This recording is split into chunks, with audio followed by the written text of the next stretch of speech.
జమ్మూ కాశ్మీర్లోని అనంతనాగ్ జిల్లా పహల్గంలో మినీ స్విట్జర్లాండ్గా గుర్తింపు పొంది బైసరన్ లోయలో హేయమైన చర్యకు పాల్పడ్డారు ఉగ్రవాదులు. ముష్కర మూకల మతం అడిగి మరీ పర్యాటకుల ప్రాణాలు తీసినట్లు బాధితులు వెల్లడించారు. సైనిక దుస్తుల్లో వచ్చిన ముష్కరులు, మీరు ముస్లింలా?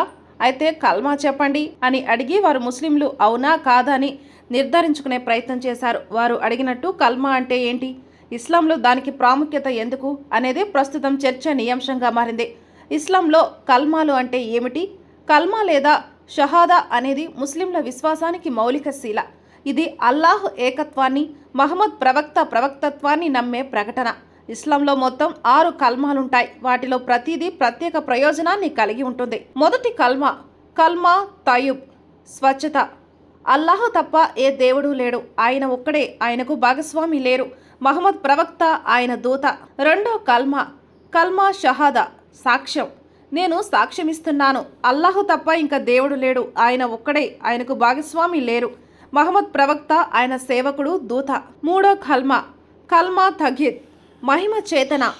అల్లాహు స్తుతి, అల్లాహ్ తప్ప ఏ దేవుడు లేడు, అల్లాహ్ గొప్పవాడు, శక్తి బలం అల్లాహ్తో తప్ప మరెవరితోనూ లేదు. నాలుగో కల్మా తౌహీద్, ఏకత్వం. అల్లాహ్ తప్ప మరెవరు పూజార్హుడు కాదు, ఆయన ఒక్కడే, ఆయనకు భాగస్వామి లేరు, రాజ్యం ఆయనదే, స్తుతి ఆయనదే, ఆయన ప్రాణం ఇస్తాడు, తీసుకుంటాడు, ఆయనకు ఎప్పటికీ మరణం ఉండదు, ఆయన కరుణాశీలుడు, మహిమాన్వితుడు, ఆయన చేతిలోనే అన్నీ ఉన్నాయి, ఆయనకు అన్నిటిపై అధికారం ఉంది.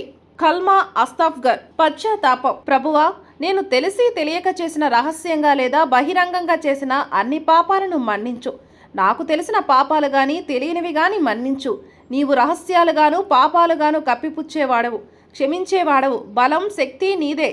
ఆరో కల్మా రద్దే కుఫ్రు, అవిశ్వాన్ని తిరస్కరించటం. నేను అల్లాహ్ తప్ప దేవుడు లేడని, ఆయన ఒక్కడిని, ఆయనకు భాగస్వామి లేరని నమ్ముతున్నాను. నేను బహు దేవారాధన, కుఫ్రు, అసత్య విశ్వాసాలను తిరస్కరిస్తున్నాను. నీవే ఒక నిజమైన దేవుడు, నీవే నా దైవం.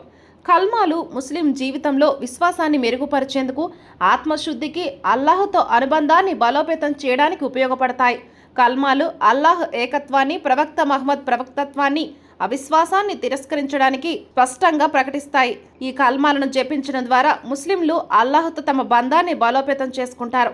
అలాగే ఇస్లాం సిద్ధాంతాల పట్ల తమ కట్టుబాటును పునరుద్ఘాటిస్తారు. అంతేకాక ఈ కల్మాలు పాపాలను మన్నించమని, ప్రార్థనలు, కృతజ్ఞతా భావన, బహుదేవతారాధన నుంచి రక్షణ కోసం చేసిన ప్రార్థనలుగా కూడా పరిగణిస్తారు.